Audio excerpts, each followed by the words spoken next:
Hello, my name is Elaine Williams, and I'm super excited to be here with you in the virtual world. I hope you feel my energy and my excitement to share with you my journey to the job I have today and the work that I'm able to do in our amazing Richmond community. So, just to give you a little background on me, I currently work as a national technical assistance provider who really focuses on helping communities that receive federal funding be able to ensure that the work they do around youth homelessness is really centered in youth and young adults' experiences. They're key decision makers at the table and working to prevent and end homelessness. And so what led me to this point has been my background is in social work by degree, VCU alum, and I am also a student of life. And so I did a lot of my own studying on my own, had been doing participatory action research for several years, I think about 6 or 7, with Advocates for Richmond Youth. Shout out Advocates for Richmond Youth. And I also had been doing volunteer work and really engaging with the community. Prior to my job, I was a local community organizer who worked for a phenomenal organization called Virginia Community Voice.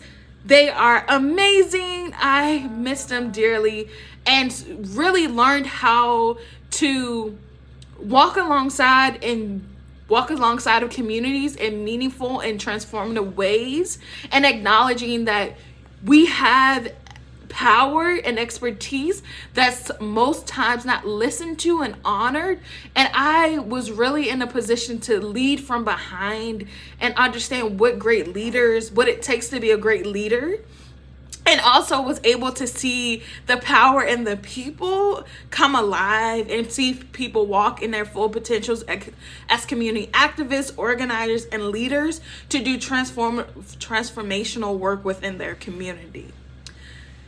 And having my lived experience also elevated my ability to really connect and get proximately to the issue around homelessness, and really made me passionate about working to end the issue in communities. When I started to learn more about the inequities and disparities among youth, Black and brown young people in my community, it made me want to push against systems and do macro level social work, and really started to address not just looking at how to get the babies out of the analogy, right, downstream, and the babies are coming downstream. It was really this opportunity for me to say, I don't want to continue to pick up babies from coming downstream. Let's figure out why they're coming downstream and dismantle that to prevent them from having to have that experience in the first place. So if I look down, I want to make sure I'm really touching on.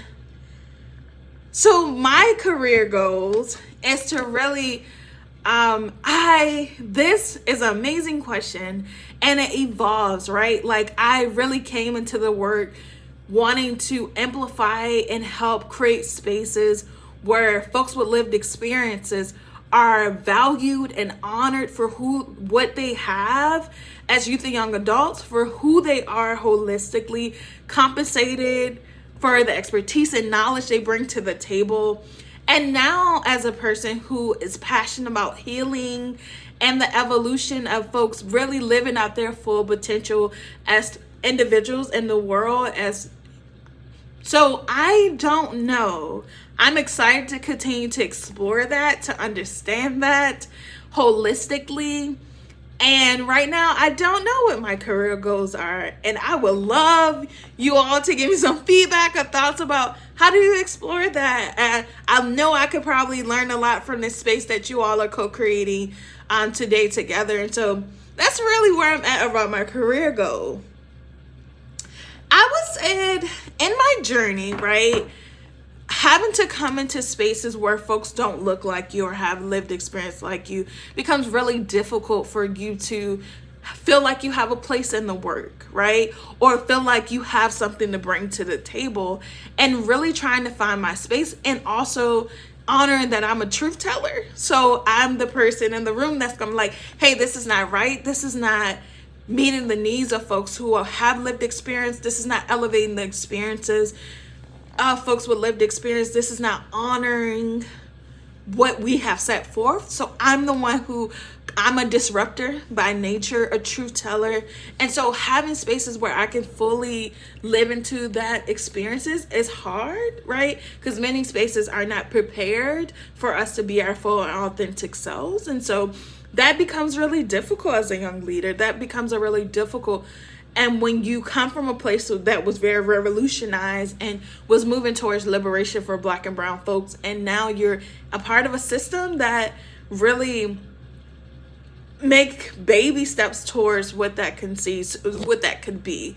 And so I would say that's a hard part for me as I think about a challenge. And the ways I've overcome it is, right, building my community and network. I would say my community and my village has been a big part of me being able to be where I'm at, right?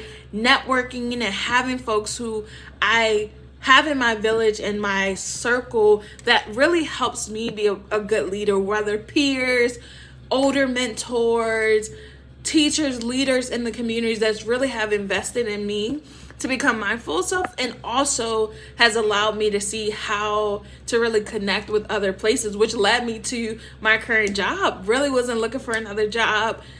My colleague and friend saw me doing the work, was like, hey, we need you on our team, and decided to come and recruit me. So really, when you are doing the work that you feel called to do or led to do, things align for you. So I believe that, like, there's no vision too small. If you believe, doors will open the way it should for you when you allow yourself to live into your dreams and your goals for your life.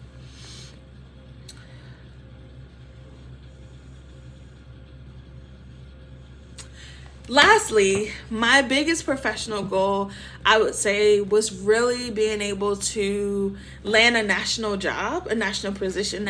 I have been doing work on a national level for probably over 3 to 4 years now, and to not seek for the job and get a national opportunity where I'm working across the country. Right now I'm in Oklahoma City. Next month I'll be in Spokane, Washington.